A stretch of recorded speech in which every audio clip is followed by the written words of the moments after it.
सभी को good evening. आवाज क्लियर है? जल्दी जल्दी सभी लोग जुड़ जाइए, आपका क्लास शुरू हो गया है। ठीक है, सभी को गुड इवनिंग गुड इवनिंग।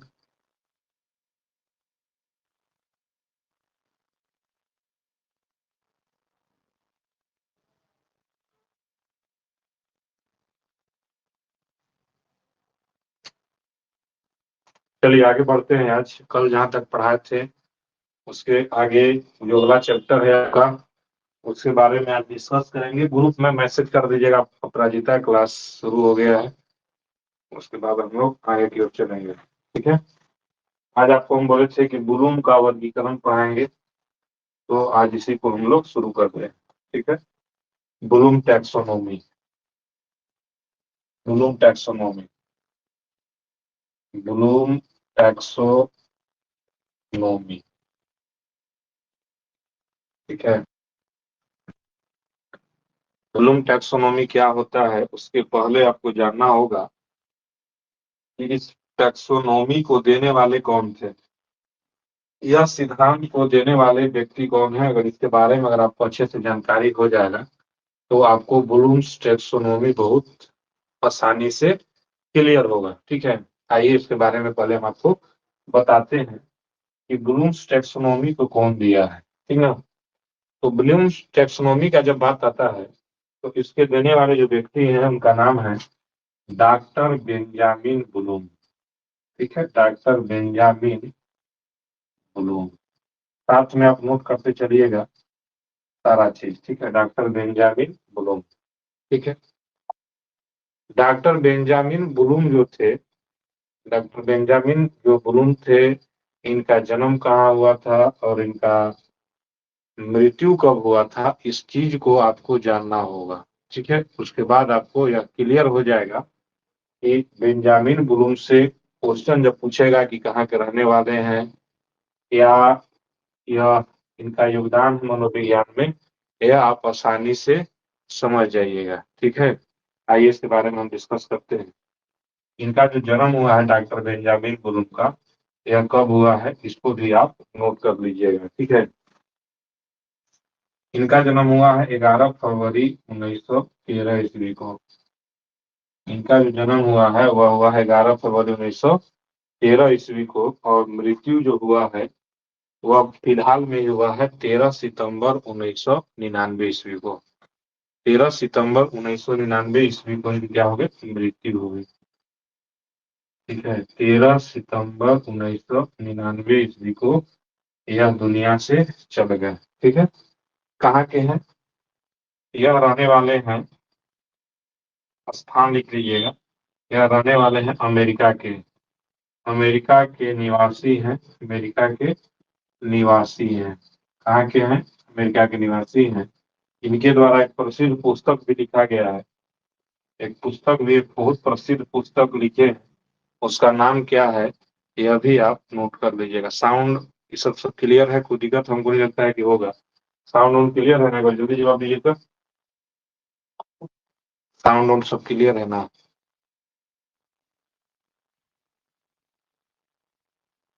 ठीक है, साउंड ऑन क्लियर है कि नहीं, बोलिए जल्दी। पुस्तक का नाम है टैक्सोनॉमी ऑफ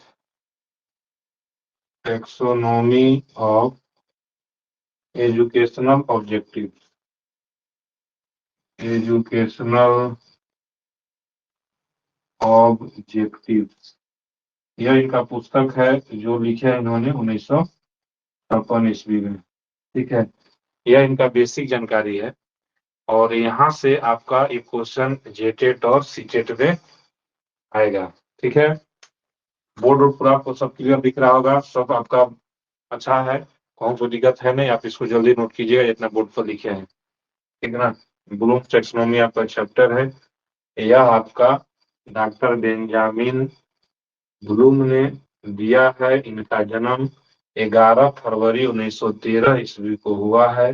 मृत्यु 13 सितंबर 1999 को हुआ है। कहाँ हुआ है, इनका जन्म अमेरिका के निवासी हैं।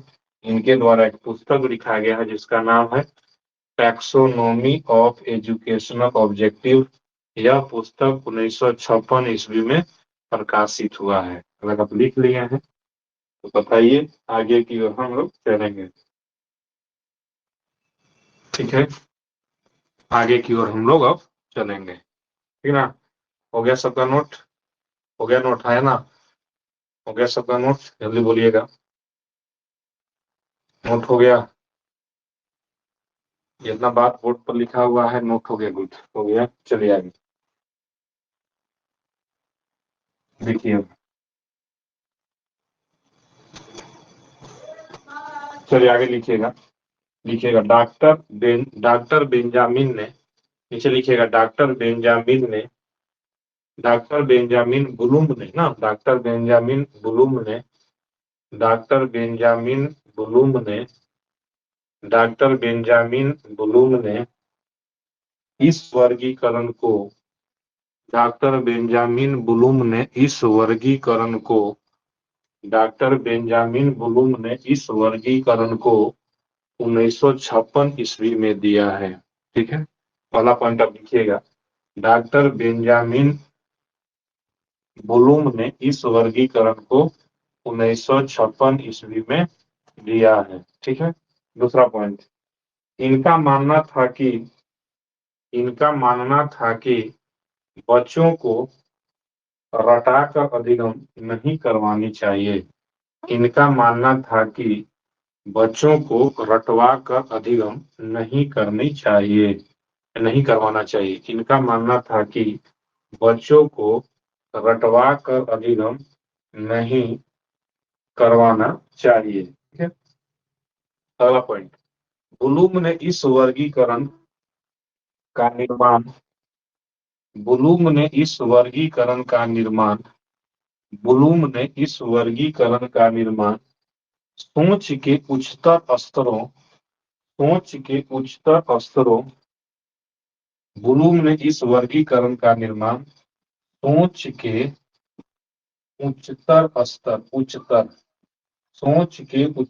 स्तर को बढ़ावा देने के लिए तैयार किया था को बढ़ावा देने के लिए तैयार किया था। सोच के उच्चतर स्तर को बढ़ावा बढ़ावा देने के लिए तैयार किया था।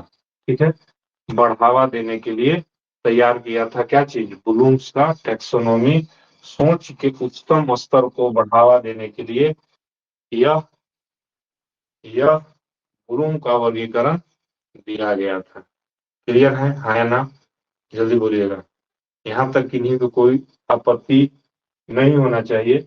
ब्लूम का मानना था कि बच्चों को जो अधिगम करा रहे हैं उसको आप रटवा कर मत कराइएगा। तो रटवा कर नहीं कराएंगे तो बच्चों को कैसे अधिगम कराएंगे? तो बच्चों के विकास, जो सोचने का, जो समझने का जो क्षमता है, उसको आप उच्चतम स्तर पर कर दीजिए। सोचने की क्षमता को बढ़ा दीजिए, सोचने की क्षमता के दायरा को बढ़ा दीजिए। इसी को बताने के लिए उन्होंने ब्लूम का वर्गीकरण दिया है, ब्लूम का टैक्सोनॉमी दिया है। ठीक है, अगला पॉइंट, ब्लूम वर्गीकरण के अनुसार ब्लूम वर्गीकरण के अनुसार अधिगम अर्थात सीखने का 3 क्षेत्र होते हैं। ब्लूम वर्गीकरण के अनुसार सीखने अर्थात अधिगम के 3 क्षेत्र होते हैं। ब्लूम वर्गीकरण ब्लूम वर्गीकरण ब्लूम वर्गीकरण के अनुसार सीखने अर्थात अधिगम के 3 क्षेत्र होते हैं। 3 क्षेत्र होते हैं। ठीक है, पहला संज्ञानात्मक क्षेत्र दूसरा, पहला लिखिएगा संज्ञानात्मक क्षेत्र, दूसरा क्रियात्मक क्षेत्र और तीसरा भावनात्मक क्षेत्र। पहला संज्ञानात्मक क्षेत्र, दूसरा क्रियात्मक क्षेत्र और तीसरा भावनात्मक क्षेत्र। अगर बच्चा को सिखाना है तो इन्होंने कहा कि सिखाने की क्षमता को बढ़ाना है। यह क्षमता 3 चीजों से मिलकर बनता है और यही 3 चीजों के आधार पर इन्होंने अपना टैक्सोनॉमी को दिया है। आप इस फिगर को बनाइएगा। पहला इन्होंने कहा कि बच्चों को क्षमता को बढ़ाना है, इनके संज्ञानात्मक विकास कीजिए, संज्ञानात्मक विकास कीजिए, ठीक है। दूसरा इन्होंने कहा कि इनका क्रियात्मक विकास कीजिए, और तीसरा इन्होंने कहा कि भावनात्मक विकास कीजिए।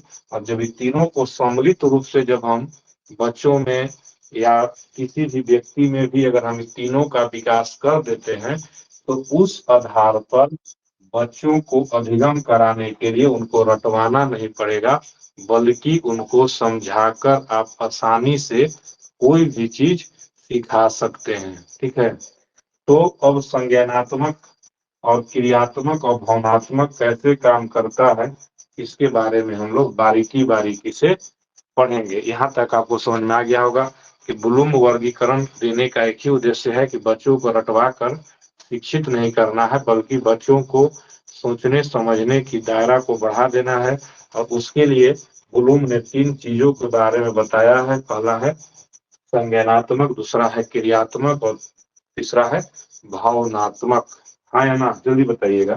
यहाँ तक समझ में आ गया है अगर आपको तो एक बार कमेंट कर दीजिए अगर क्लियर है यहाँ तक तो।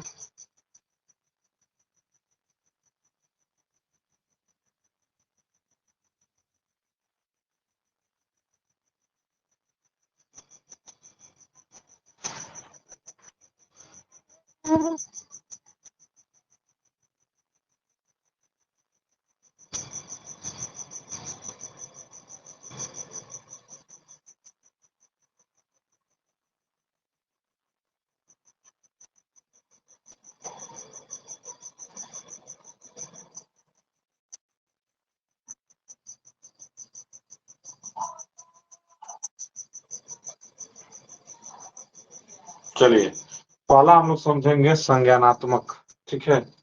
पहला जो हम लोग समझेंगे संज्ञानात्मक पक्ष या संज्ञानात्मक क्षेत्र।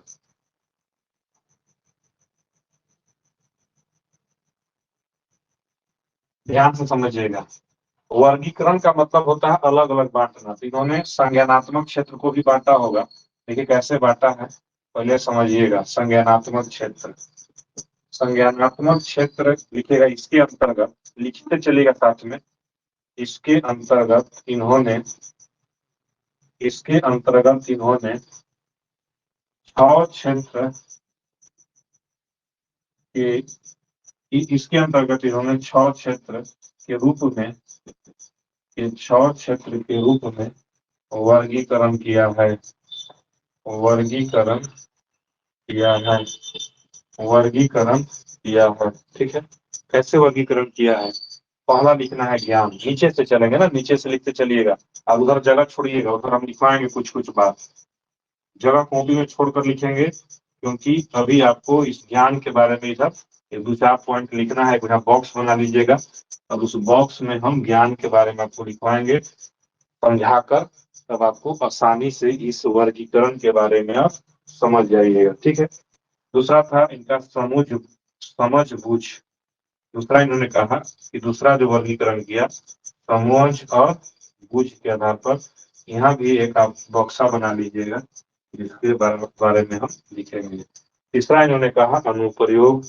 अनुप्रयोग मतलब किस प्रकार से आप प्रयोग कीजिएगा, कोई भी चीज सीख जाते हैं उसका कैसे यूज कीजिएगा, इसके बारे में इन्होंने बताया। चौथा जो है इन्होंने कहा विश्लेषण, कैसे विश्लेषण कीजिएगा कि आप जो काम कर रहे हैं वह सही है, इसके बारे में इन्होंने बताया। पांचवा है संश्लेषण, कैसे आप सभी क्रिया को एक साथ जोड़िएगा, इसके बारे में इन्होंने बताया। छठा है इनका यहाँ लास्ट है मूल्यांकन। छठा जो है कि आप सही किए हैं कि गलत किए हैं, आपका रिजल्ट के बारे में जो मूल्यांकन होगा, यह इनका 6 संज्ञानात्मक क्षेत्र के अंतर्गत ब्लूम का वर्गीकरण है। इसी के आधार पर इन्होंने संज्ञानात्मक क्षेत्र को डिफाइन करने का प्रयास किया है। आपके एग्जाम में सीटेट का एग्जाम जब दीजिएगा, एक क्वेश्चन ब्लूम का वर्गीकरण से इसी से आएगा कि ब्लूम के वर्गीकरण के संज्ञानात्मक क्षेत्र में कितने प्रकार का वर्गीकृत किया गया है, ताकि आप देखिएगा 6।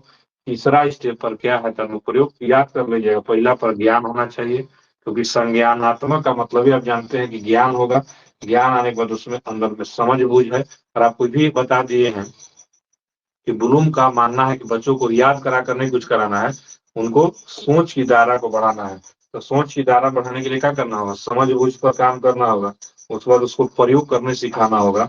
उसके बाद उनको विश्लेषण करने की, जो हम कर रहे हैं वो सही डायरेक्शन में चल रहा है कि नहीं, इसके बारे में बताना होगा। और संश्लेषण का मतलब होता है सभी चीजों को एक जगह जोड़ कर देखना कि जितना अभी तक हम काम किए हैं वो सही तरीके से किए हैं कि नहीं है।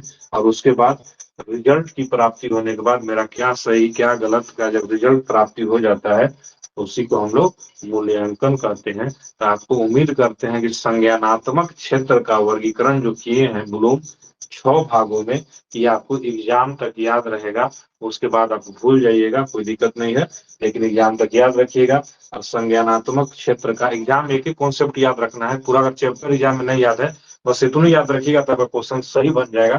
कि ब्लूम ने कहा है कि बच्चों को रटवा कर कुछ नहीं पढ़ाना है, उनके समझ को विकसित कर देना है। और समझ को विकसित करने के लिए 6 तरीका है, ज्ञान, समझ बूझ, अनुप्रयोग, विश्लेषण, संश्लेषण और मूल्यांकन। बस इतना अगर आपको एग्जाम में याद है आपसे क्वेश्चन गलत नहीं होगा।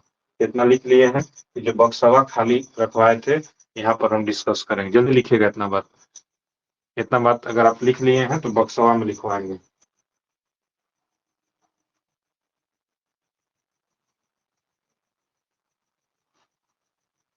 लिख लिए, आया ना?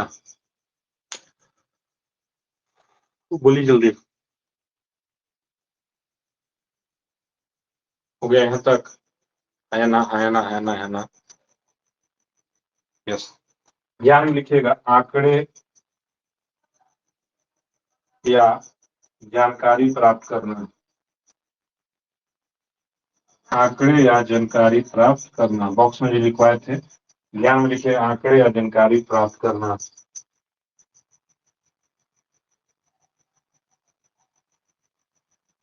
समझ बूझ का मतलब होता है अर्थ, अर्थ के बारे में जानकारी होना। इसका क्या मीनिंग है इसके बारे में जानकारी प्राप्त करना ही समझ बूझ कहलाता है। तीसरा है आपका अनुप्रयोग। अमूर्त अमूर्त ज्ञान को अमूर्त ज्ञान को स्वतः उपयोग करना, स्वतः उपयोग करना ही अनुप्रयोग कहलाता है। ठीक है, अमूर्त ज्ञान जो आपके पास दिमाग में संजो कर रखे हैं, जो सीखे हैं, उसको अचानक प्रयोग कर देना जब समस्या आए। और जो आपके पास अमूर्त है, जो आपके नजर के सामने नहीं है, लेकिन उस समय अचानक आपको वह तरीका ही मालूम हो जाना, उसी को हम लोग अनुप्रयोग करते हैं। जैसे मान लीजिए अब आप बैंक का कोई क्वेश्चन आ गया और क्वेश्चन को बनाने का तरीका आपके पास तो मौजूद नहीं है, लेकिन आप अचानक उस क्वेश्चन को सोल्व कर देते हैं किसी तरीके से, किसी विधि से। यह जो विधि आपके दिमाग में आता है उसी को हम लोग क्या करते हैं, अनुप्रयोग। और यही विधि को बताने के लिए ब्लूम ने संज्ञानात्मक पक्ष को चुना है। विश्लेषण के बाद आपको बताइए दिए हैं। ठीक है, लिखिएगा आंकड़े एवं निष्कर्ष के बीच अंतर को कम करना, अंतर को कम करना। आंकड़े एवं निष्कर्ष के बीच अंतर को कम करना ही क्या कहलाता है, विश्लेषण कहलाता है। यह है संश्लेषण।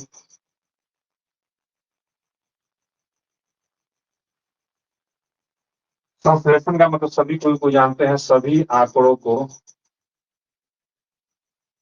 एक जगह एकत्रित करना, एक जगह एकत्रित करना ही क्या कहलाता है, संश्लेषण कहलाता है। और मूल्यांकन हमको नहीं लगता है किसी को मालूम नहीं होगा। मूल्यांकन का मतलब होता है विचार तथा मूल्य पर निर्णय करना। मूल्यांकन का मतलब होता है विचार तथा मूल्य पर, विचार तथा मूल्य पर, विचार तथा मूल्य पर, विचार तथा मूल्य पर, विचार तथा मूल्य पर क्या करना, निर्णय करना। यही है 7। और इसी के आधार पर इन्होंने संज्ञानात्मक पक्ष को बताने का प्रयास किया है। ब्लूम का हमको लगता है कि संज्ञानात्मक पक्ष आपको बहुत अच्छे से समझ में आ गया होगा। अब ब्लूम का वर्गीकरण क्यों किया है ये भी आपको समझ में आ गया होगा। अब यहाँ से 1-2 क्वेश्चन आएगा, आप आराम से बना लीजिएगा। अब यह क्या होता है ये भी आपको समझा दिए हैं। और 2 और बच गया है, क्रियात्मक पक्ष, और दूसरा बच गया है, तीसरा बच गया भावनात्मक पक्ष। क्योंकि यह 3 तरीके से बांटे हैं, तो पहला तो आपको पूरा पढ़ा दिए संज्ञानात्मक पक्ष या संज्ञानात्मक क्षेत्र। 2 और बच गया क्रियात्मक और भावनात्मक, जो आपको कल के क्लास में कराएंगे, क्योंकि एक दिन में सब पढ़ा देंगे, आपका दिमाग से स्किप कर जाएगा। क्योंकि इतना बात आपको याद रखना है और इतना में से जो क्वेश्चन आएगा आप आराम से उसको बनाइएगा। आज लेट हो गया है, कल से क्लास आपका 8 बजे ही होगा, 8 बजे ही जुड़ना है बिना कहे पूछे, ठीक है। चलिए आज के लिए इतना ही पे छोड़ दे रहे हैं, और कल हम लोग इसके आगे अध्ययन करेंगे क्रियात्मक पक्ष और भावनात्मक पक्ष के बारे में, ठीक है। चलिए आज के लिए सभी को धन्यवाद, कल मिलते हैं फिर।